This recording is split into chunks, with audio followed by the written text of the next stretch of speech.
Komið sæl. Við ætlum þó að halda áfram með Rautimeo. Þetta er hluti 7. Ég er bara að minna á það sem ég hef sagt áður. Þessi mál eru umdeild. Það er ekkert allir sammála málavextu, ekki upp á 10. En þráttur það held ég að þessi umfjöllun mín gefi þokkala mynd af Rautimeo og myrkra verkum hans. Já, diskotímabilið. Þetta er eflaust verið mjög skemmtilegt. Það var alltaf mikið djamað hana og Demeo hópurinn er þannig á þessum tíma. Hann er alltaf að sökkva æ dýpra niður í svað ofbeldis og úrkynjunar. En Domenico Montiglio, hann er heldur ekki á góðum stað í lífinu. Diskotímabilið var erfitt fyrir Montiglio. Freistingar á hverju horni og djamsennan tók sinn toll af þessum fyrrum sérsveitamanni og núverandi glæpon. Borelli og Montiglio voru mikið á djamminu í Studio 54 sem er svona goðsagnakendur skemmtistaðranna í New York og með þeim í för var oftast Matti Reka. En samkvæmt þeim sem þekktu til hafði Reka ekki góð áhrif á móralinn í Demeo-hópnum. Falskur og lék gjarnan tveimur skjöldum. Við þekkjum öll svona típu, það leynast við það. Þetta er þessar típur sem eru alltaf einhvern veginn að espa upp og baktala og taka hluti úr samhengi og svona. Matti Reka var svo sannarlega þannig típa.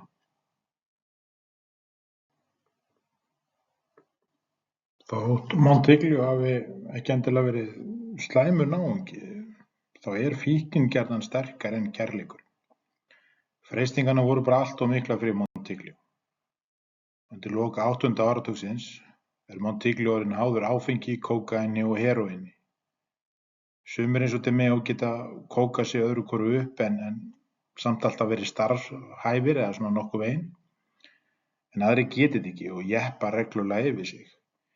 Vinir Montiglio þurftu oft að drusla honum út eftir að hann dó áfengisdauða. Hann sofnaði reglulega bara með engum fyrirvara á einhverjum kaffihúsum eða undir stýri jafnvel, á umferðarljósum eða á fundum með hópnum. Eiginkona hans hafði miklar áhyggjur af honum og kvartaði reglulega í Gazzi. Þau eru náttúrulega tengd hana fjölskylduböndum.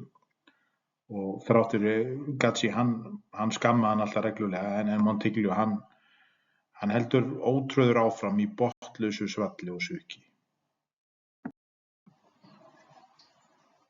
Kannski er þetta bara klisja en það hefur lengi loðað við Ítali að þeir séu almennt opnari fyrir framhjáhöldum með mörg önnur samfélög. Ég ætla ekki að fara djúpt í þá staðhæfingu en meðal ítalskra mafíósa er hefð fyrir því að eiga guma eða frillu. Það eru ekki allir í mafíunni sem eiga frillu, það er ekkert eitthvað skylda. Við höfum oft komið inn á það hve trúr Nino Gazzi var sinni eiginkonu. Þótt fyrir að sé viðurkennt að þú megir hafa frillu eða framhjáhald, þá fylgir því ákveðnar skorður. Þegar doninn sjálfur Paul Castellano byrjaði að hamast á þernu sinni var hann töluvert gagnrýndur. Ekki fyrir framhjáhaldi sem slíkt heldur undir hvaða formerkjum það var. Það þótti ekki vera við hæfi að guðfaðir fjölskyldu væri að stunda slíkt athæfi innan veggja síns eigin heimili. Þú mátt alveg ýmislegt og Don getur nokkuð veginn gert allt sem honum sýnist en hvernig Castellano stóð að þessu framhjáldi var meðal annars notað gegn honum þegar Gotti og félagar ákváðu að myrða hann á sínum tíma. Montiglio er svo sannarlega enginn guðfaðir og hvernig hann hagað sér í einkalífinu getur haft áhrif á stöðu hans innan fjölskyldunar, sérstaklega þar sem pjúritaninn og frændi hans Nino Gazzi er að horfa yfir öxlina. Montiglio hélt framhjá eiginkonu sinni fyrir opnum tjöldum með fjöldan öllum af konum. Þetta voru oftast misjafnu módel eða fatafellur sem sóttust í félagsskap mafíutöffaranna. Allir vita með svona pokahórum fylgja vandræðum og reglulega var Montiglio dreginn inn í erfiðar aðstæður af þessum vandræðakonum. Þrátt fyrir stjórnlaust líferni þá hafði Montiglio eitt sem enginn í innsta hring Demeo-hópsins hafði. Og það var samviska. Sem virkur associate í Gambino fjölskyldunni hafði Montiglio tekið þátt í alvarlegum glæpum. og þótt að siðferðisvitund hans væri hærri en hjá kollegum sínum, þá var hann aldrei einn heigull. Svo það sé alveg á hreinu, ef aðstæður væru réttar myndi Montiglio myrða þig, það er engin spurning. Herra Roy DeMeo var heldur ekki heigull og hjá honum eru aðstæður alltaf þannig að það viðrar vel til ofbeldis. Árið 1949 heldur DeMeo hópurinn áfram að toppa sig í yfirdrifnum ofbeldisverkum. Það sem er að breytast á þessum tíma er að þeir eru ekki lengur að herja nær eingöngu á aðra glæpamenn. Ein af þessum gálum sem DeMeo réði inn sem barstúlka á Gemini Lounge er á harkalegum niðurdúr. Undir slíkum aðstæðum er hætta á að eiturlyfja fíkillinn ávinni sér þunglyndi og jafnvel geðröskun. Barstúlkan er brjáluð út í ungan strák úr hverfinu sem vill ekkert lengur með hana hafa. Þetta er vinsæll, ljóshærður strákurinn tvítug sem mætir reglulega á krána og sérstaklega þeir eru rockkvöld. Til þess að ná sér niður á stráknum segir barstúlkan við DeMeo að hann hafi verið að drulla yfir hann, kalla hann feitan aumingja og ég veit ekki hvað. DeMeo er ekki hálfviti, hann tekur þessu öllu saman passlega alvarlega. Hins vegar sér hann þarna tækifæri, þótt strákurinn hafi ekki sagt þetta getur DeMeo sent frá sér sterk skilaboð. Nokkrum kvöldum seinna er ljóshærði strákurinn mættur, það eru rocktónleikar og Montiglio er þarna ásamt einu af viðhöldum sínum. Montiglio er búinn að frétta af þessu og býst við að DeMeo ætli bara að berja strákinn. En hann sér hann fara út með stráknum og hérna og þeir eru eitthvað annað fyrir utan Gemini Lounge, eitthvað að tala saman og Montiglio hann ákveður svona að njósna þá, fer út líka og reynir svona fylgjast með þeim hvað er í gangi og hann sér sem þetta strákinn, hann sest inn í bifreið DeMeo og þeir keyra saman af stað. En þeir eru ekki komnir nema nokkra metrar frá barnum þegar Montiglio sér blossa. DeMeo sem sagt skaut unga manninn í höfuðið. Bíllinn tekur U-beygju og keyrir fram með Montiglio sem stendur við barinn. Montiglio horfir inn í bílinn og sér höfuðið á stráknum í kjöltunni á DeMeo. DeMeo glottir tilbaka og virðist vera nokkuð sama þótt blóð þursist yfir hann úr höfði fórnarlambsins. Segjum að séu 6 lítrar af blóði í líkama þessa unga manns, þá er ljóst að stór hluti blóðsins frussast yfir DeMeo og bifreið hans. Þessi stelpa, ég veit ekki hvort hún hafi búist við því að hann yrði myrtur en hún var kannski að vonast þetta að hann yrði frekar bara lamin í klessu og niðurlagður en þetta er náttúrulega alveg skelfilegt og í raun og veru algjört brot á mafíukódanum. Þetta er eitthvað sem bara, þú mátt ekki gera í raun og veru sem þannig þetta er með orðin hermaður í Gambino fjölskyldunum. Þetta er ekki takt við þær áherslur sem fjölskylda vill að sínir menn hafi. Mafjósar hafa aldrei drepið eingöngu hvorn annan, það er samt ímyndin sem þeir vilja að sé af þeim. Saklaust fólk og heiðvirðir borgarar hafa alla tíð verið fórnarlömb skipulagðra glæpa og það er ótal dæmi morð á óbreyttum borgurum en þó í dag. Það er hins vegar alls ekki vel séð af mafíu yfirstjórninni þegar óbreyttir borgarar verða fyrir barðinu á ofbeldisrekkjum. Ekki af því að þetta eru svo góða manneskjur í mafíunni, heldur vegna þess að þetta er slæmt fyrir viðskiptin. Ef almenningur byrjar að snúast gegn mafíunni þá er voðinn vís og það hefur alveg gerst, bæði í Bandaríkjunum og á Ítalíu. Þarna er DeMeo farinn að haga sér æ meira eins og fjöldamorðingi frekar en glæpamaður. Þetta morð er gjörsamlega út úr kortinu og bara til þess að setja alla starfsemin í hættu. En þetta er bara byrjunin. Þetta mun því miður versna áður en það skánar. Montiglio, honum líður illa yfir þessu. Hann er með samviskubit, honum finnst eins og hann hafi getað stigið þarna inn í og jafnvel fengið DeMeo til þess að berja hann bara í spaði eða eitthvað svoleiðis. Hann hefur verið beinbrotinn en hann hafði með svo lifað af og það er nóg að það er ekki eins og sé skortur af einhverjum hlutum sem er að hrella Montiglio andlega. Hann er ennþá að glíma við áfallastreitu röskun vegna Víetnamstríðsins og þannig er hann staddur í einhverju atburðarás sem hún bara líkar ekki við. Hann þorir ekki að segja nokkrum manni frá þessu. Hann segir ekki Borelli frá þessu eða einum af sínum vinum og alls ekki Katsi. Hann fær sér bara meiri eiturlyf og reynir að gleyma þessu kvöldi. Það eru flestir í undirheimunum skíthræddir við DiMeo. Montiglio sjálfur hræddur að verða næsta fórnarlamb hópsins. Í hver skipti sem hann kemur inn á Gemini Lounge til að ná í peningin fyrir frænda sinn, hugsar hann með sig hvort að hann verði næstur, hvort að hann endi sjálfur sem landfylling í Fountain Avenue eftir að vera hakkar í spaða af DiMeo-hópnum. Það samt ekki allir hræddir við DiMeo. Harðjaxlinn Kenny McCabe kominn með gangsterinn í sigtið. Sem sérstakur rannsakandi dómsmálaráðuneytisins var lögreglumaður McCabe með ótakmarkaðan aðgang að öllum upplýsingum DiMeo-hópinn. Þegar allir þessir uppljóstrarar sem NYPD, FBI, DEA og fleiri stofnanir hafa aðgang að segja svipað sögum DiMeo McCabe kominn með nógu góða mynd af hópnum. Það erfitt að sigta út raunverulegar upplýsingar frá öllum þvættingnum sem þarna í gangi í undirheimunum, en það alveg ljóst að DiMeo-hópurinn orðinn public enemy number 1 í augum McCabe. Ásamt Joe Coffey var Kenny McCabe eini lögreglumaður sem náði að pirra Roy DiMeo og jafnvel taka hann pínu á taugum. Kannski gat DiMeo tengt við metnaðinn sem McCabe sýndi því það var líka ákveðin virðing sem hann bar til lögguna sem var ekki til sölu.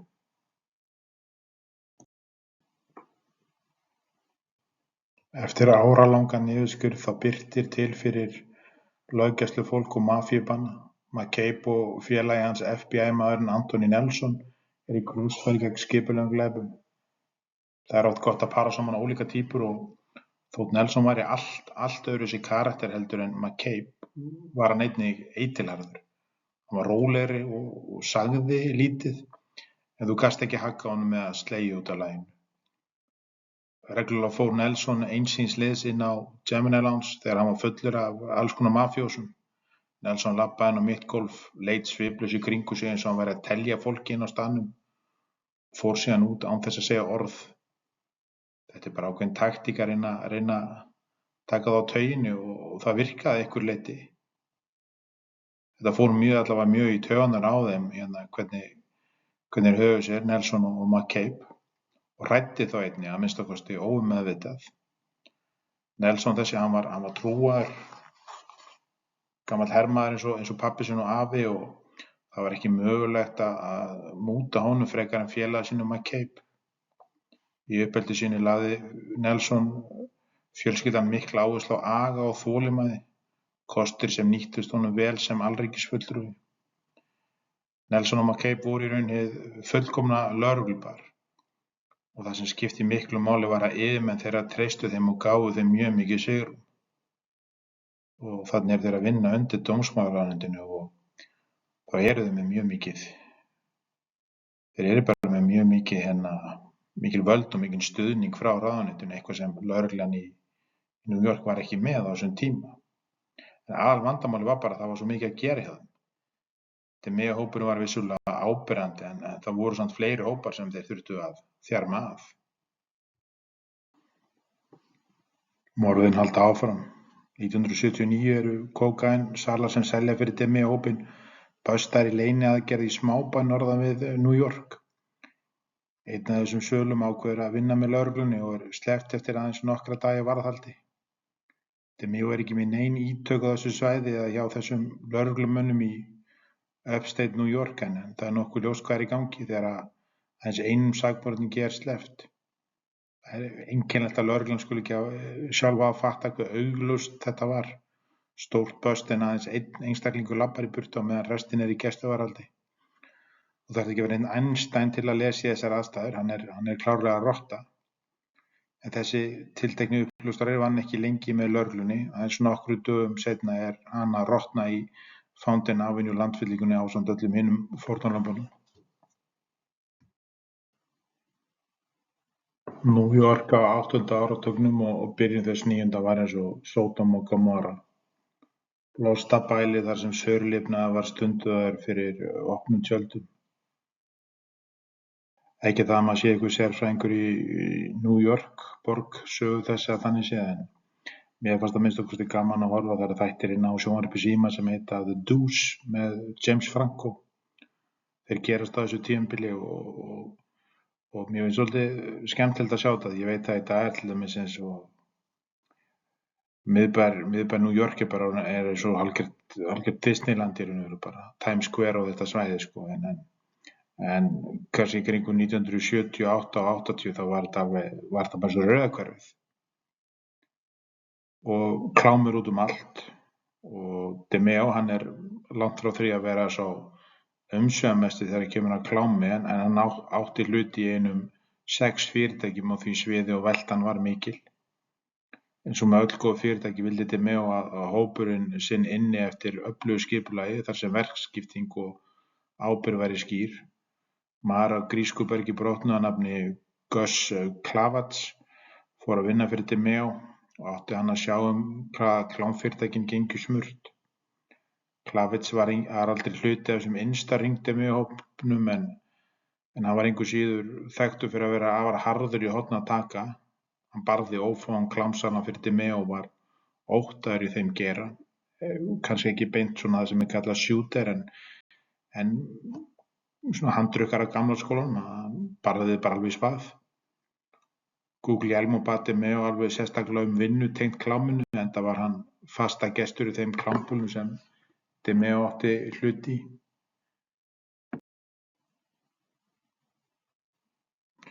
Já, viðhorf fólks á þessum árum er að breytast. Það er náttúrulega búið að eiga sér stað ákveðin kynlífsbylting tengt hippunum og öllu því. Og þá má segja að pendúllinn sé ennþá kannski ekki alveg búinn að ná jafnvægi, og það er mjög ýkt stemning á þessu svæði, bara í New York, og sér það hvað þetta er búið að breytast svo í dag. Eins og ég sagði áðan, það er ekki lengur klám út allt, það er eins og var. En mafían var alltaf með sterk tök í klámbransanum, og DeMeo sjálfur átti meðal annars hluta í frægri klámbúlu við Times Square sem hét Showworld Center. Kafteinninn Gambino fjölskyldunnar nafni Robert DiBernardo átti ráðandi hlut í búlunni, en hleypti DeMeo inn sem minnihlutaeiganda. DiBernardo þessi var stærsti klámsali Gambino fjölskyldunar alveg þar til hann var myrtur af Gotti árið 86. Það er alveg ljóst að þetta klám sem DeMeo og Bernardo seldu innihélt meðal annars barnaklám frá Evrópu. Þótt þeir hafi sjálfur ekki persónulega misnotað börn, tóku þeir Gambino-menn virkan þátt í að miðla barnaníðsefni. Það er ekkert að segja það öðruvísi. Hvort að þeir hafi nákvæmlega vitað þetta, en ég veit það ekki. En þeir seldu að minnsta kosti klámefni í sínum búðum þar sem var börn voru fórnarlömb í. Það er bara svoleiðis og það er alveg búið að sanna það. Þannig að það komið aftur inn á þessari glansmynd sem mafían vill hafa af sér, að Gambino fjölskyldan og fleiri fjölskyldur eflaust græddu pening á barnaníð. Ég segi það hér með. Mitt ár 77 gerir lögreglan rassi í klámfyrirtæki sem DeMeo og Gatz eiga hlut í. Lögreglan gerir 4.000 klámmyndir upptækar og eitthvað af efninu er barnaklám. Sá sem stjórnaði fyrirtækinu var maður að nafni Fred Todoro og hægri hönd hans var Douglas Rega. Todoro og Rega voru náskyldir, en engu síður kastaðist í kekki á milli þeirra eftir að þeir voru ákærðir fyrir klámefnið. Lögreglan virtist halda að Rega væri fóringinn og fékk hann mun alvarlegri ákærur heldur en frændi sinn Todoro, þótt hinn síðarnefndi hafi í raun verið heilinn á bak við starfsemina. Þessi gremja magnast upp næstu mánuði. Þeir frændur rífast sameiginleg fyrirtæki og skiptingu eigna. Fjölskyldan er splundruð vegna þessa rifrildis og í hrekkjavökupartí lemur Rega og vinur hans Todoro í spað. Nokkrum dögum eftir hrekkjavöku leitar Rega til DeMeo og biður hann að drepa frænda sinn fyrir sig. Rega borgar DeMeo $10.000 fyrir að myrða Todoro.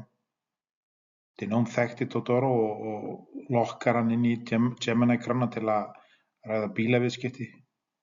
Þrátt fyrir að hafa verið lengi í samstarfi við DeMeo er þetta í fyrsta skipti sem DeMeo tekur beina þátt í Gemini-aðferðinni. Eins og með flest öll hin fórnarlömbin enda Totoro sundurtættur í Fountain Avenue. Á þessum tíma var DeMeo búinn að koma fyrir 2 krókum inn á klósetti í íbúð Guglielmo, þar sem líkin voru hengd upp. Á meðan blóðið lak úr líkinu af Totoro sátu þeir allir og borðuðu pizza með hann, sumir með blóðbletti á puttunum.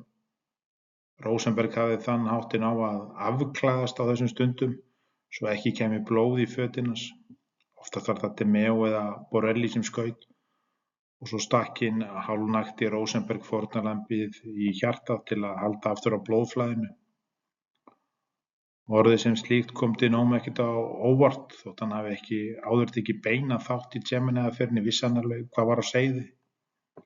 Það sem kom honum hins vegar á óvart var hve rólegir og yfirvegaðir þeir voru allir. DeMeo var svo sannarlega úrkynjaður pervert en að horfa Rosenberg á nærbuxunum borða pítsu með blóða putta var til þess að leynast yfir hann. Það er ekki nema ár síðan að DeMeo var innvígður í Gambino fjölskylduna en guðfaðirinn Paul Castellano er strax kominn með ákveðnar efasemdir. Það má segja ýmislegt Castellano en hann sá alltaf í gegnum DeMeo. Það var alveg góð og gild ástæða fyrir því að hann vildi ekki innvígja hann á sínum tíma. En ágirnd eykst með eyri hverjum og á meðan DeMeo dælir peninginn í fjölskylduna horfir Castellano framhjá eigin eðlisávísun. Það eru rauð flögg út allt í samti DeMeo og hópinn hans en þessi blessuðu umslög, þau eru bara svo þung. Castellano dansa frekar í kringum gullkálfinn en að slátra honum. Flest af því sem DeMeo-hópurinn brallar skilar sér ekki aftur til Castellano en hann heyrir þó töluvert slúður, göturnar tala og sem einn valdamesti glæpaforingi Bandaríkjanna verður Castellano að hlusta. Flest af þessi virðir hann að vettugi, see no evil, hear no evil. En svo kemur að því að Castellano verður að bregðast við og það er þegar engin annar en Chris Rosenberg telur það vera góð hugmynd að myrða og ræna kúbverska kókaínsala. Það hafa alltaf verið ákveðin tengsl á milli Cosa Nostra og kúbversku mafíunnar, að minnsta kosti sögulega séð. Og rithöfundurinn T.J. English, sem ég nú áður talað og hann hefur gert mjög margar góðar bækur skipulega glæpi. Og til dæmis bókin hans Vestis. Hún er á mörgum talin að vera eins og besta sinna tegundar enda frábæra bók og mæli ég með henni. Önnur bók sem hann skrifaði heitir The Corporation, Rise and Fall of America's Cuban Mafia og fjallar eins og titillinn ber með sér kúbversku mafíuna í Bandaríkjunum.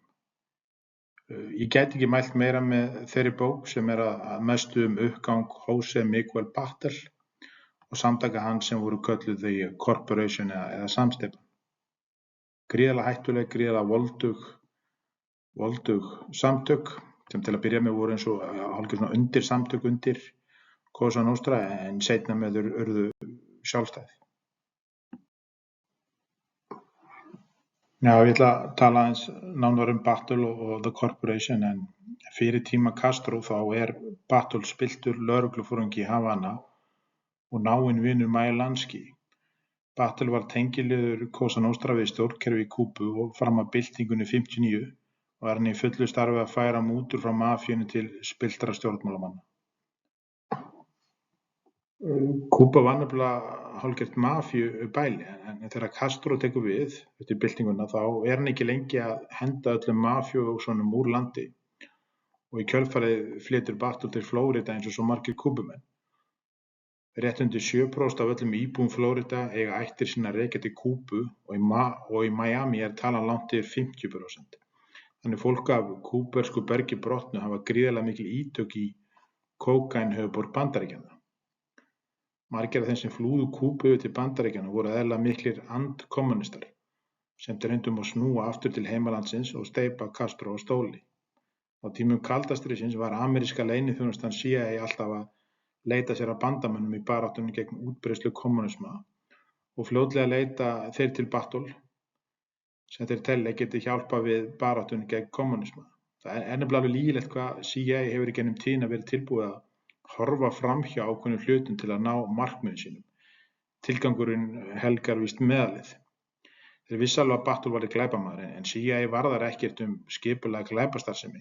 Svo lengi sem mafían ekki að falsa pening þá skipta þeir sér ekkert af henni en það er eiginlega eina sem CIA gerir. Þegar kemur að peningafalsi þá stígur CIA inn og það rannsaka. Það er einmitt eina ástæðan af hverju Vestís samtökin hrundu hana á sínum tíma. En allavega má segja það einu þeir sem hötuðu Castro meira heldur en CIA voru líklegast Cosa Nostra af því að mafían hafði byggt upp fjöldan allan á hótelum og spilavítum sem kommannir þjóðnýttu og hefur komist upp fjöldan allan af samsærum tengt morðtilraunum á Castro og oft hefur mafían átt þar hluta máli. Það voru virkilega öflugir voldugir menn í Bandaríkjunum sem vildu einfaldlega drepa Castro. Tengsl Battle við CIA hjálpaði honum að byggja upp veldi sitt og hann var sérstaklega stór í öllu tengt fjárhættuspili. Það er ákveðin tegund af fjárhættuspili, þetta er eins og algjört lotteri sem er mjög vinsælt í latnesku Bandaríkjunum og hann átti fjöldan allan af spilavítum. Stór hluti af starfsemi Battle var í New Jersey, þar voru margir kúbumenn sem settust þar eftir byltinguna, þar og náttúrulega í Flórída. Og hann setti upp neðra spilavíti í öllum 5 hlutum New York borgar í nánu samstarfi við allar 5 fjölskyldunar. Fekk leyfi frá þeim að starfa, þannig að fyrstu árin þá starfar Battle í umboði Cosa Nostra. Það þarf að borga þeim bara 10 svona eins og allir aðrir gera en seinna með urðu glæpasamtök hans nær algjörlega sjálfstæð og þurfti ekki lengur að bera allt undir ítölsku mafíuna. Veldi samtakanna náði hámarki á 9. áratugnum þegar það voru í kringum 1000 manns að vinna undir þeim.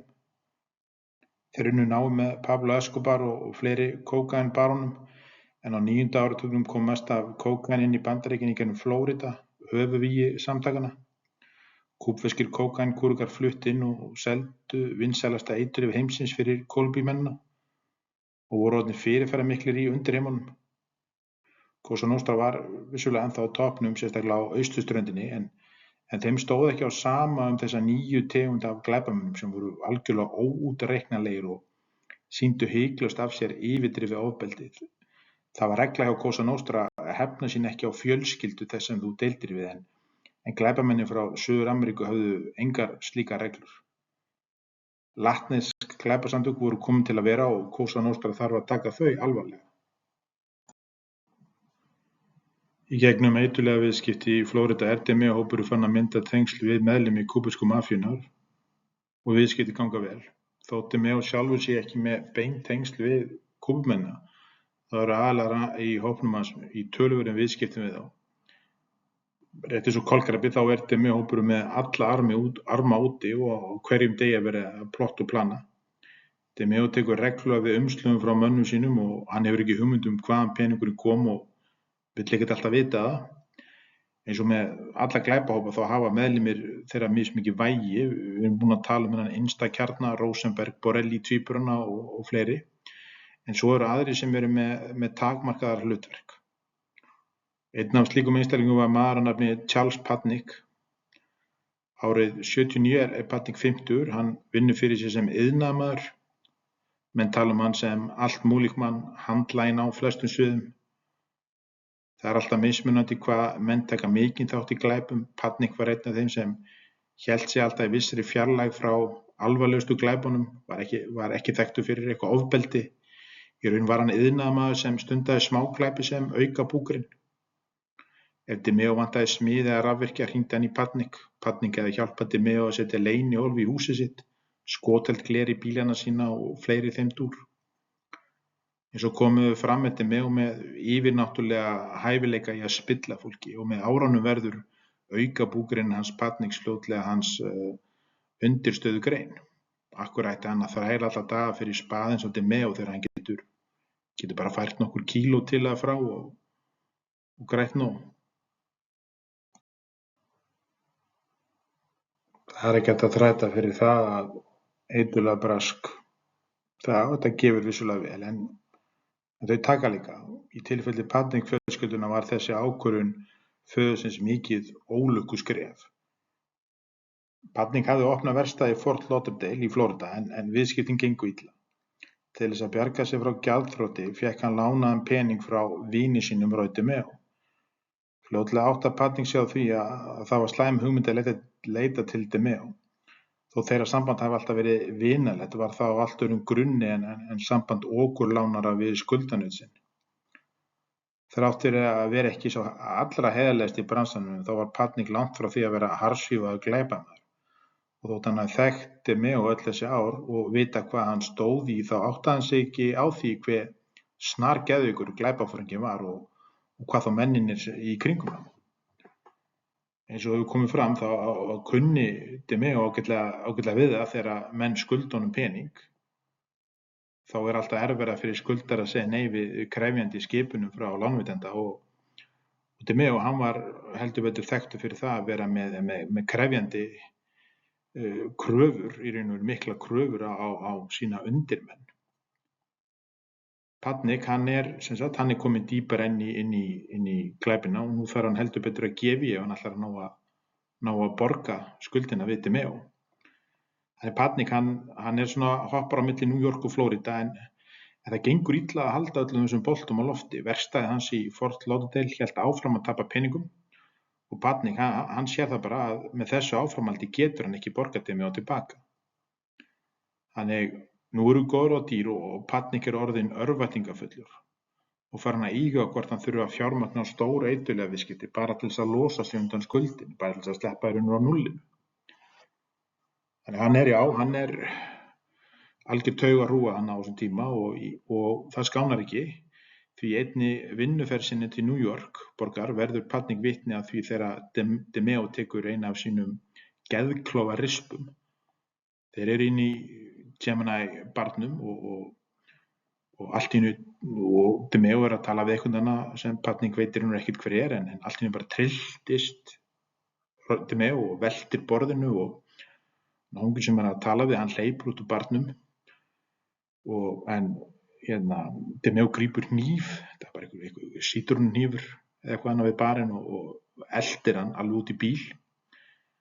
Maðurinn hann rétt kemst inn í bifreiðina en það gengur eitthvað illa að ræsa bílinn og meðan er DeMeo allir að berja bílinn og hann heldur alveg froðufellandi af reiði með báðum höndum í stöðara bílsins eins og hann getur stoppað hann af í að keyra áfram.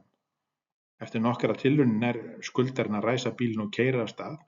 Þrátt fyrir metnaðarfull áform náði DeMeo sjálfsögðu ekki að stoppa bílinn og dettur að raskati í götuna. DeMeo, líklega þetta hættulegasti maður austurstrandarinnar, en hann var ekkert ofurmenni, það er enginn sem getur þetta og Patnik hjálpar honum á fætur og tekur eftir einhverjum svip sem hann hefur ekki séð áður. Óhugnanlegt glott sem allir í innsta hring DeMeo-hópsins vissu alveg hvað þýddi. Seinna daginn náðu Rosenberg og tvíburarnir í skuldarann. Hann var myrtur og endaði sem landfylling í Fountain Avenue. En það er akkúrat þetta atvik sem verður til þess að Patnik fattar ég verð að gera eitthvað drastískt bara til það að geta losna frá þessum klikkusum. Bifvélavirkjun fyrir fangi að nafni William Serrano vann í verkstæði Patnik fjölskyldunnar í Fort Lauderdale. Serrano hafði kynnst kúbverskum glæpamönnum í fangelsi með sambönd í kókaínbransann og ákveður hann og Patnik að vera milligöngumenn í kókaínsölu til Rosenberg. Patnik vissi alveg að Rosenberg hann var búinn að vera eiturlyfjabraski mjög lengi, þannig hann ákveður að leita til Rosenberg og á þessum tíma veit DeMeo ekkert þetta. Serrano og Patnik hafa samband við Rosenberg sem líst vel á hugmyndina og getur alltaf á sér blómum bætt. En þetta er náttúrulega pínu skrítið af því DeMeo-hópurinn er á þessum tíma komið með í gegnum Borelli eins góð sambönd og hægt er þegar kemur á kókaín. En þá er ég að tala John Roberts sem ég minntist á í fyrra myndbandi en hann var eins konar umboðsmaður Medellín-samtakanna í Florida og með Carlos Escobar á spítal. Þannig þetta er órökrétt ákvörðun hjá Rosenberg að leita önnur mið af hverju að ná sér í önnur sambönd sem eru lakari en þau sem þegar eru við hendi. En það sem málið var er að Rosenberg ætlaði sér aldrei að borga fyrir þessi eiturlyf. Robert selur þeim kókaín á heildsöluverði af virðingu við Gambino-fjölskylduna, en eina sem toppar þau kjör eru 5 fingra afsláttur. Serrano hefur samband við fyrrum klegafélaga sinn sem gekk undir nafninu Peeps og segist Serrano fara fyrir hópið af ríkum Ítölum sem vilja kaupa mikið magn af kókaíni og séu að leita sér eftir langtíma sambandi. Peeps þessi vinnur undir manni að nafni El Negro sem háttsettur maður í The Corporation samtökum Bartels. Í svona málum oftast ákveðnu ferli fylgt eftir. Þú hendir ekki mörgum kílóum í eitthvað sem þú þekkir ekki neitt. Þannig byrjar á nokkur undir grömmum. Serrano næri kókaíni frá Peeps og kemur svo með peninga frá Rosenberg. Þessir aðrar Peep og El Negro og svo Rosenberg hittast aldrei. Allt gengur vel og því næst ákveðið að kaupa meira magn á kókaíni. Rosenberg flýgur til Miami til að ganga frá kaupunum á einhverjum 2-3 kílóum. Og meðan á þeirri dvöl stendur kynnir Rosenberg sig sem Cristemeo, ákvörðun sem á eftir að reynast honum dýrkeypt. Rosenberg og tvíburarnir fara á skralli í Miami.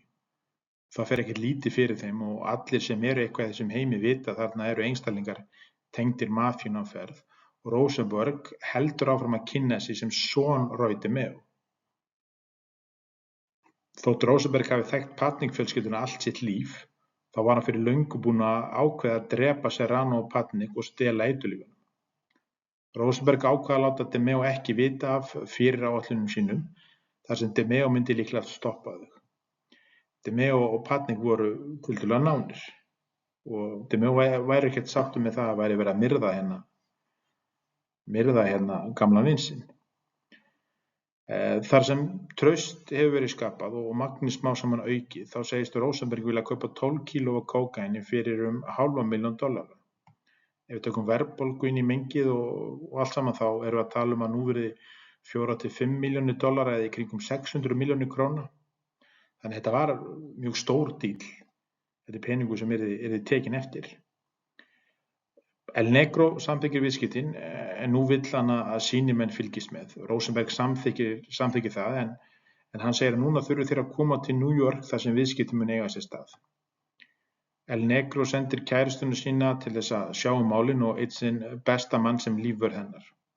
Sögur á kreiki hvað gerðist næst en uppljóstrar hafa sagt að Serrano, Patnick, kærusta El Negro og lífvörðurinn hafi hitt Rosenberg og tvíburana í kjallarnum heimi á Center.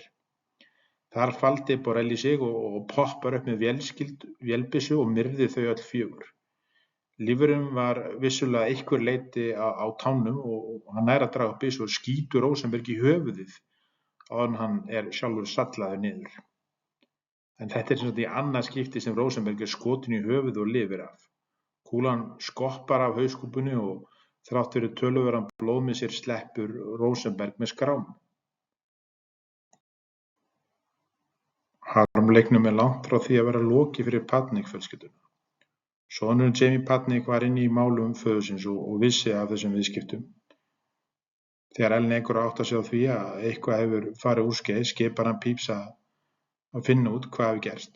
Peeps ringir beint í Jamie Patnick og spyr hann bara hvað í gangi, hvar eru þau? Strákurinn sem ekki nema tvítugur flýgur í kjölfari beint til New York og fyrsti maður sem hann hefur samband við auðvitað fjölskylduvinurinn Harvey Rosenberg.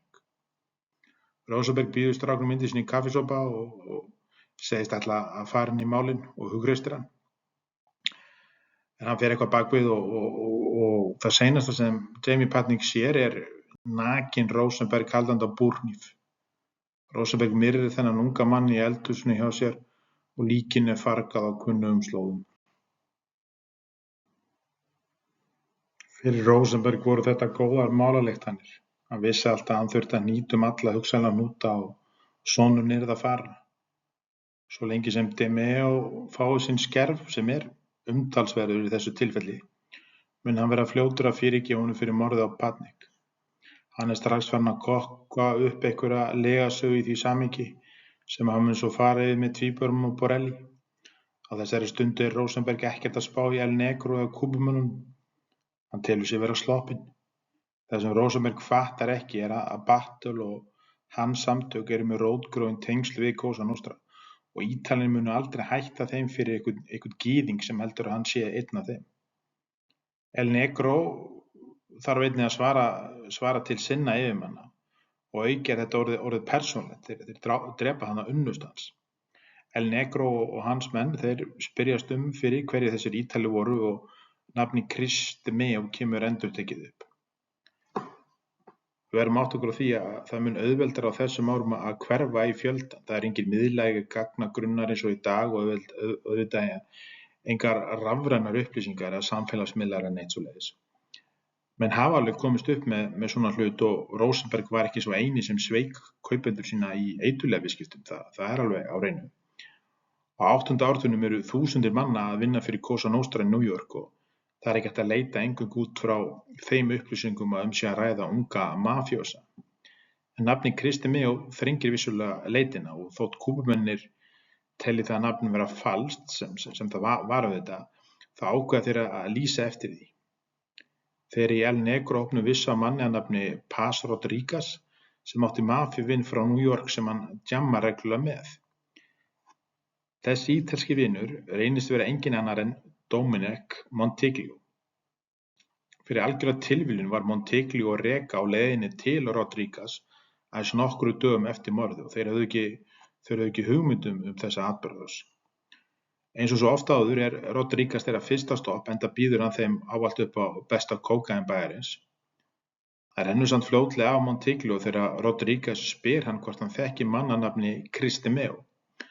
Auðvitað fattar Montiglio strax hvernig verið að tala en hann segist ekki þekkja neitt Cristi Meo en skuli rannsaka málið. Montiglio kveður Rodriguez og fer beint upp á flugvöll og tekur næstu vél til New York. Frá JFK flugvelli tekur Montiglio leigubíl beint heim til Gazzi til að færa honum fréttirnar. Gazzi opnar fyrir honum og sér það að eitthvað hafi gerst og segir að fyrra bragði What did they do this time? Eða hvað gerðu þeir núna? Eins og ég hef sagt þá var Montiglio tengilegur Gazzi viti með hópurinn og átti að vera augu hans og eyru og var ekki óvanur því að fá slæma fréttir frá frænda sínum. De Meo er nýbúinn að taka við sínum skerf frá Rosenberg og er auðvitað bara ánægð með sinn skjólstæðing og í raun og veru son með orðað þannig. En þá kemur Montiglio bankandi upp til hann og segir hann hvað er búið að gerast. Og De Meo náttúrulega krossbregður hana en hann segist ekki vilja gera neitt í málum, ætli að rannsaka þetta. Montiglio hann flýgur aftur til Flórida nokkru dögum seinna til að tala við Rodriguez og þá kemur það í ljós að kúbumennir vita alla söguna. Þeir vita hver Rosenberg er og hann tilheyrir De Meo-hópnum. Það sem gerist nefnilega er að Reka, sem fór með Montiglio til Flórida nokkru dögum áður, segir Rodriguez allt Rosenberg. Reka var bara þannig týpa, ég er búinn að tala hann áður. Hún leitist ekkert að slúðra og hann er ekki lengi að segja allt Rosenberg og og hver hann er og svona. En þegar Montiglio mætir inn í íbúðinni á Rodriguez er hún troðfull af vopnuðum mönnum El Negro. Þarna eru kúbmennir að flexa svo Montiglio haldi ekki að þeir séu að díla við ykkur að aula. Við erum að tala með þetta bara eins út úr ykkur í bíómynd, ykkur í mafíubíómynd. Þeir eru þannig að kókaín kúrikanir alveg þungvopnaðir. Rodriguez segir að El Negro vilji komast hjá blóðútsettlingum og ef þeir drepi Rosenberg er málinu lokið að þeirra hálfu. Þarna þetta er ekki eitthvað sem El Negro hefur ákveðið sjálfur, hans yfirmenn, hugsanlega Battle sjálfur hefur bara skipað honum að svona muni þetta fara. Montiglio fer með fréttina til Gazzi og í kjölfarið fær De Meo skipun að drepa Rosenberg. Þetta er í raun og veru eins mikið sjokk og það getur orðið fyrir De Meo að vera skipað að myrða Rosenberg. Í samband De Meo og Rosenbergs var þess eðlis að þetta yrði bara afar erfitt fyrir hann að framkvæma þessa skipun. Þetta er bara eins og myrða son sinn. Innst inni vissi De Meo að þetta myndi gerast. De Meo er Cosa Nostra through and through og hann veit vel að ef hann neitar að myrða Rosenberg þá mun hann sjálfur deila gröf með þessum skjólstæðingi sínum. Hvort Demeo hafi verið sálarlaus er efni í rökræður, en hann var að minnsta kosti með hjartað og lítið hjarta vissulega, það er ekki hægt að segja annað með allt ógeð sem hann stóð fyrir, en þrátt fyrir það þá var þessi litli gyðingastrákur og mafíu wannabe með töluvert pláss í hjarta hans. Heimur hjá Demeo hrundi, hann fékk algjört taugaáfall eftir að hafa tekið við þessari fyrirskipun. Í stóra samhenginu þá er þetta ótrúlega vel sloppið fyrir Demeo. Kúbumennir spila eftir öðruvísi leikareglum en Cosa Nostra, til dæmis þegar kemur að fjölskyldumeðlimum. Ef allt hefði farið á versta veg þá væri fjölskylda Demeo í stór hættu þar sem kókaínkúrikanir eru frægir fyrir að drepa fjölskyldumeðlimi óvina sinna. Þetta er ástand, code red, það er allt brjálað annað, en það er ekki allir sem leiðist þetta. Og það er óhætt að segja að Montiglio, honum hafi ekki verið hlýtt Demeo og þá sérílega í Rosenberg, þannig honum leiðist ekkert að sjá Demeo kveljast. Montiglio óskaði þess helst að Demeo myndi ekki drepa Rosenberg, því það þýddi að þeir yrðu báðir drepnir af Gambino-mönnum. Þetta var bara tímaspursmál, en Demeo hann tefur og tefur. Fljótlega er komið mánuður frá því að skipunin kom frá Gazzi en ekkert gerist. Þrátt fyrir að endalok Rosenbergs væru innsigluð þá tafði Demeo. Hann sagði við Gazzi að Rosenberg væri í felum og var sig og fleira.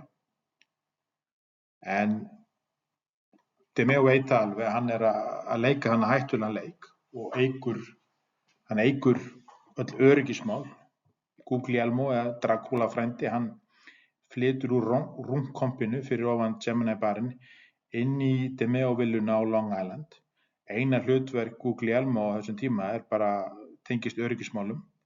Honum var stillt upp fyrir framan öryggismyndavélar og starði á þær allan daginn.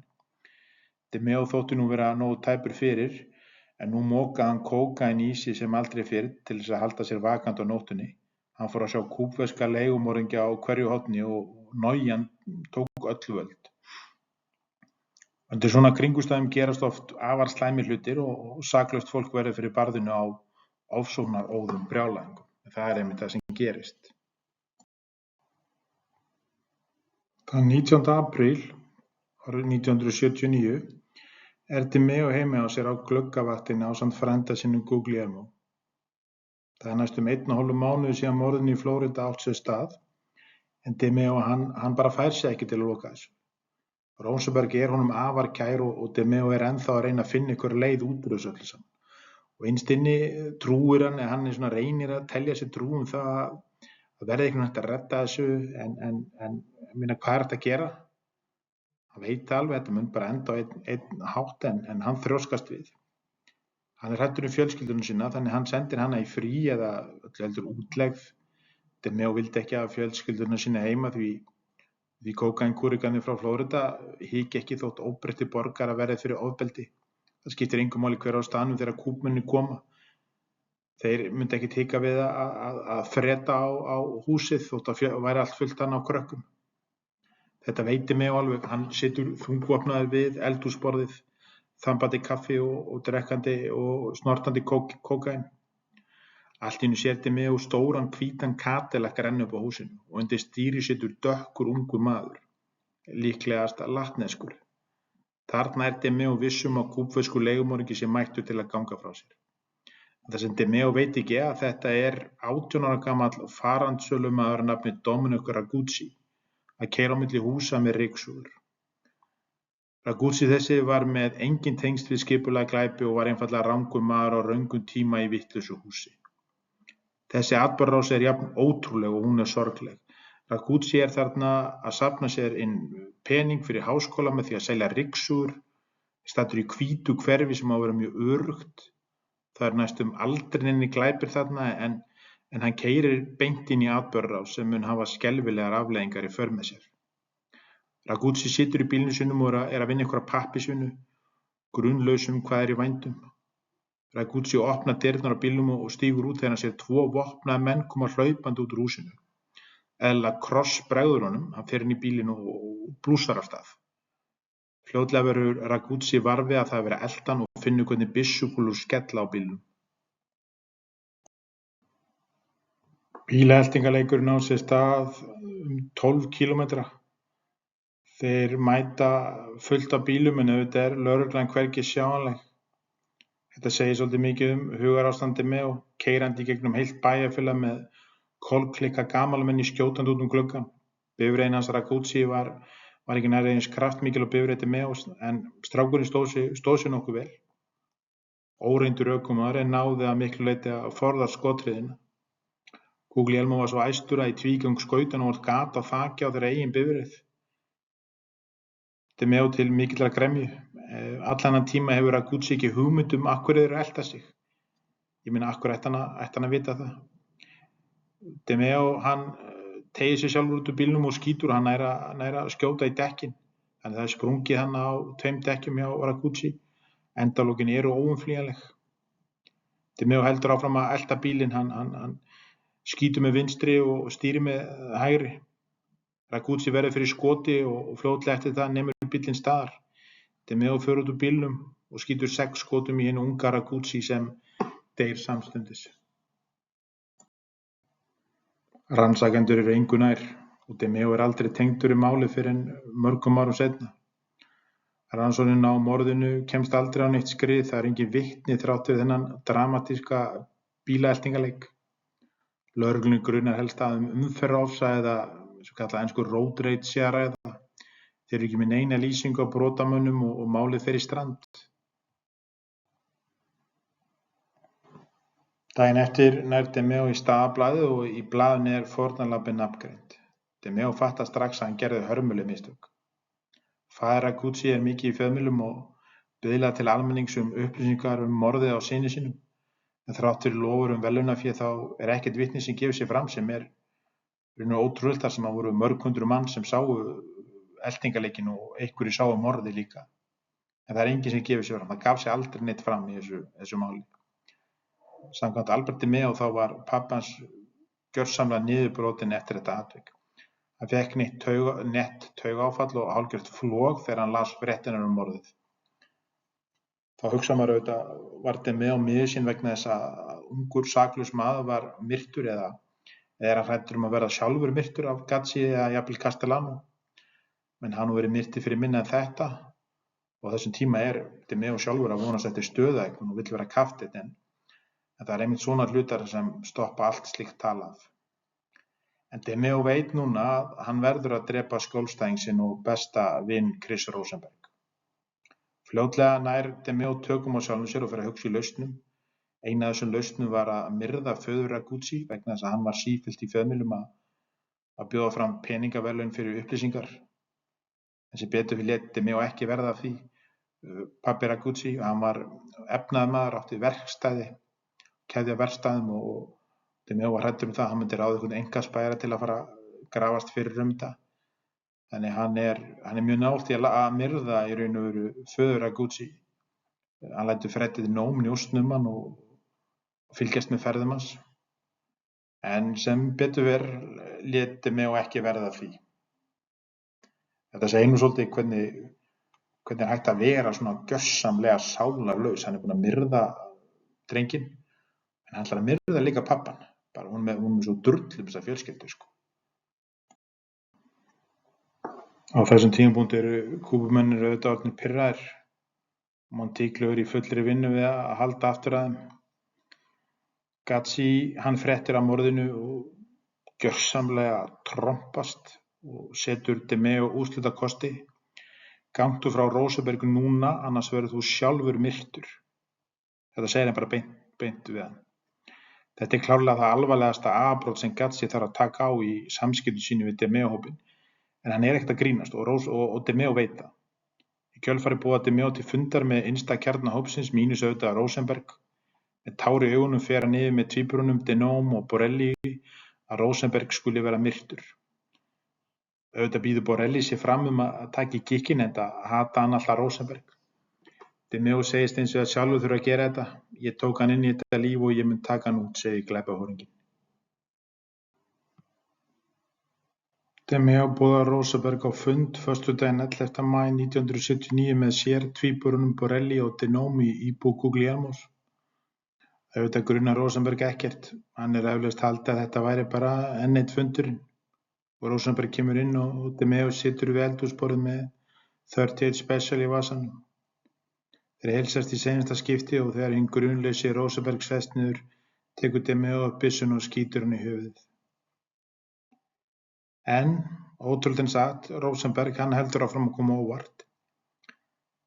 Þetta er ekki í fyrsta eða annað skipti sem Rosenberg fær skot í höfuðið. Og já, ótrúlegt en satt, hann deyr ekki. Kúlan snýr Rosenberg við og slær hann 180 gráðu við og hann rís snögglega upp, horfir í auguna á DeMeo og DeMeo hikar.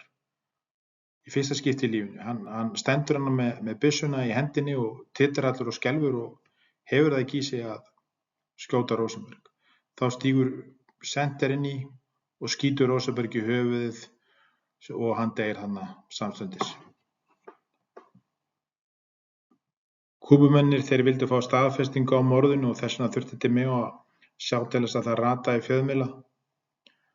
Rosenberg sleppur þannig að minnsta kosti við að enda sem rottufóður í Fountain Avenue. Þeir þurfa að skilja eftir líki einhvers staðar á opinberu vettvangi þar sem það finnst og þurfa að hafa vettvanginn dramatískan svo þetta komist í fréttinar og kúbumennir geti fengið staðfestingu á því hvað gerðist.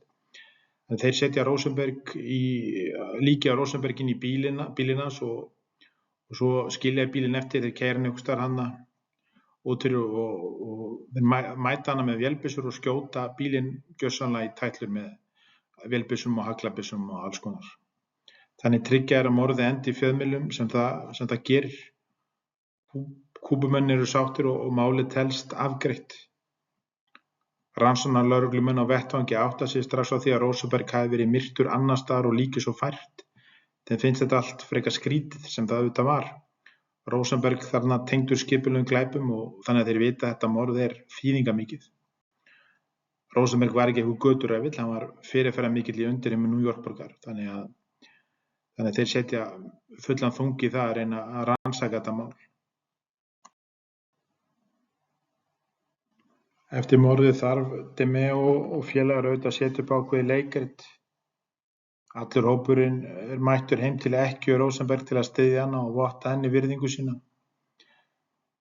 Það var auðvelt fyrir DeMeo að gráta með eiginkonu hans, þau tár voru ekta. Testa grét einnig mikið enda var hann náinn Rosenberg og það var einmitt Rosenberg sem kynnti Testa og Center fyrir DeMeo á sínum tíma. Hins vegar áttu Borelli, Center og auðvitað Monticello erfitt með að þykjast þeirra miður sína á þessari stundu enda hötuðu Rosenberg. Rannsóknarlögreglumaðurinn Joseph Pergola tók einmitt eftir því hve þremenningarnir voru kaldir, sér í lagi Center, sem reyndi ekki einu sinni að þykjast fyrir sorg.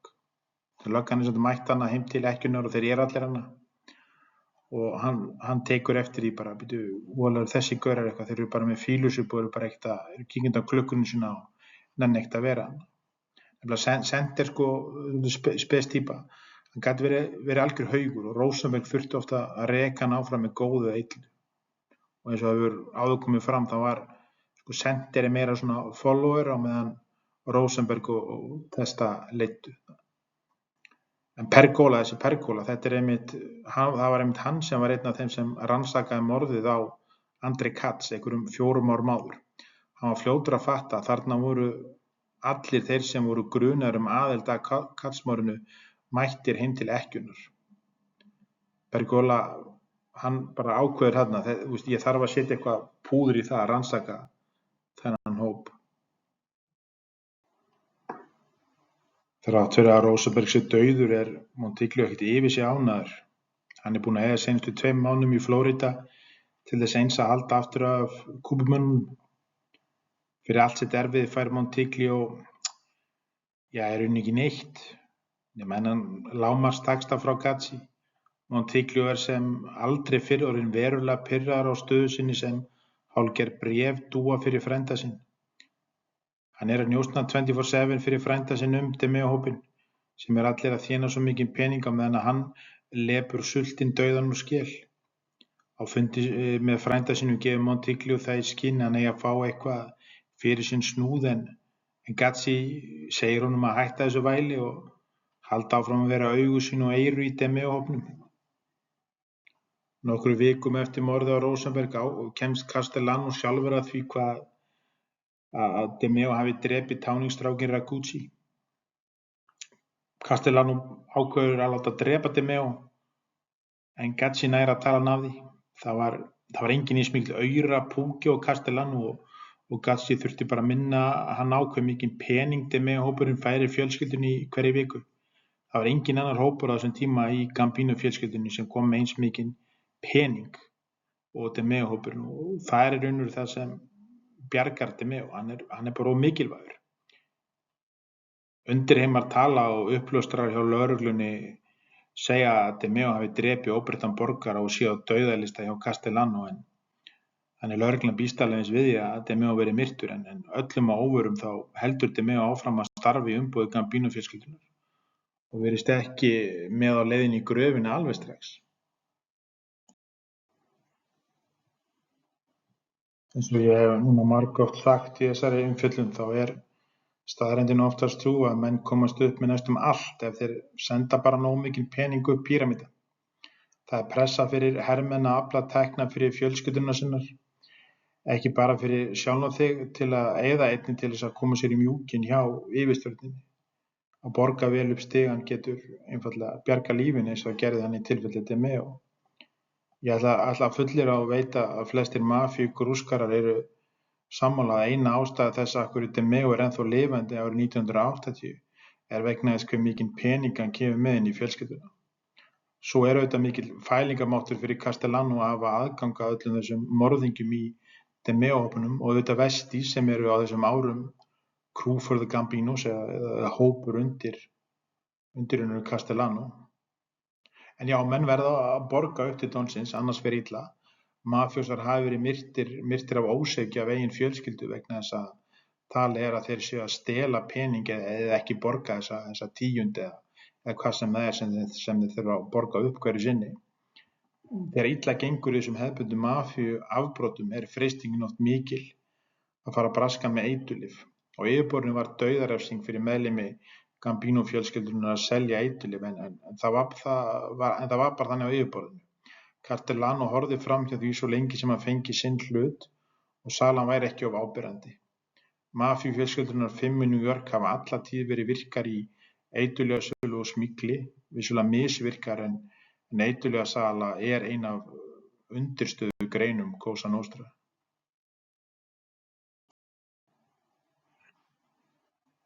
Í gegnum sambönd sín í Flórída hélt De Meo hópurinn áfram að kaupa eiturlyf. Það er skammt stórra högg á milli í þessum bransa eins og öðrum og þeir voru meira að segja komnir í viðskiptum við sömu kúpmenn á Rosenberg sveik, keyptu heróín af þeim í miklu mæli. Skjótt skipast veður eins og eitthvað sagði. Menn geti alltaf blómum á sig bætt og De Meo er komin í samstarf með öðrum mafíósum úr Lucchese fjölskyldunni. De Meo var nefnilega alltaf með góð tengsli við Lucchese menn og þarna er hann komin í samstarf með engum öðrum en Anthony Gaspar Casso. Það er engin skortur af skítseðum í mafíunni en Casso var mjög ósvífinn, meira að segja miðað við mafíustandard. Hann var gráðugur, sviksamur, enda bara vitni gegn sínum gömlu félögum einhvern tímann 1994 ef ég man rétt, en náði einhvern veginn að láta henda sér út úr vitnavernd nokkrum árum seinna. Það var ekki séns fyrir hann að hætta að brjóta af sér þótt hann væri í vitnavernd. Það er ekki langt síðan Casso dó, ég held hann þessi 2-3 ár, hann dó úr COVID, en það er til nógu efni hann úti og meðal annars viðtal 60 Minutes við hann í fangelsi. Þú getur séð það á YouTube, það er mjög athyglisvert. Það fylgir þessu þegar maður er að tala um mafíuna, þá er maður oft svona að rökræða við einhvern sérfræðingja og Al Capone var öflugur en Luigi Luciano eða öfugt og svo framvegis. Það er efni í ágætis rökrar hvor hafi verið verri, De Meo eða Casso. Casso lifði lengur og komst alla leiðina í underboss Lucchese fjölskyldunar, en De Meo var aldrei meira en hermaður. En þegar kemur á morðum þá skákar De Meo öllum, allavega á sínu aldursreiki. Casso hins vegar toppar De Meo líklegast þegar kemur að pjúra sadisma. Hann pyntaði menn til dauða og meðan De Meo lét sér oftast nægast að bara skjóta það. En þetta er svolítið eins og að rökræða hvort sem er aumingi. Dópistina Rónin, þetta voru alltaf 2 algjör ógeð, Casso og De Meo. En Casso heilinn á bak við þetta smygl og hlutverk De Meo snerist að öryggismálum og að losa sig við uppljóstrara. Þetta er stór aðgerð og það koma margir að henni. Með tengslum De Meo í lögreglunni náði hann að myrða nokkra uppljóstrara sem voru að segja frá smyglinu. Í eitt skipti í kringum haustið 78 fékk lögreglan upplýsingar frá uppljóstrara að fiskiskipið Darlene Sea væri að koma inn í höfnin í Queens drekkhlaðið eiturlyfjum. Lögreglan gerði 20 tonn af maríjúana upptækt og 8 milljónir Quaaludes eða disco-keks eins og það var kallað. Ég er nú ekkert sérfræðingur þetta en ég held að Quaaludes sé eitthvað svona deyfilyf, en þetta var gríðarlega vinsælt á þessum tíma. En allavega þarna Casso búinn að tapa farmiðaverðmætum $45 milljónir og við vitum að hausar munu bókstaflega fjúka. De Meo fær það verkefni að myrða uppljóstrarana sem hann gerir með einstakri fagmennsku. Það voru ekki bara uppljóstrarar sem voru myrtir. De Meo og menn frá Casso myrða alla þá sem koma að smyglunni og voru ekki beint á undir þeirra fjölskyldum. Sem sagt hvorki Gambino né Luque sem menn. Þeir hugsa bara með sér, af hverju erum við að fara að taka einhverja áhættu? Casso ákveður þetta. Ég hreinsa bara til. Þannig þeir myrða skipstjórann, sonans, hásetana og vélstjórann. Þetta eru menn sem voru ekki búin að svíkja það neitt svoleiðis en svona það bara þessum grimma heimi, þeir vildu tryggja sig. En það var erfiðara að drepa þá sem voru í varðhaldi en sem betur fer fyrir Casso og De Meo nær lögreglan ekki að tengja þá eða aðra mafíósa við smyglið.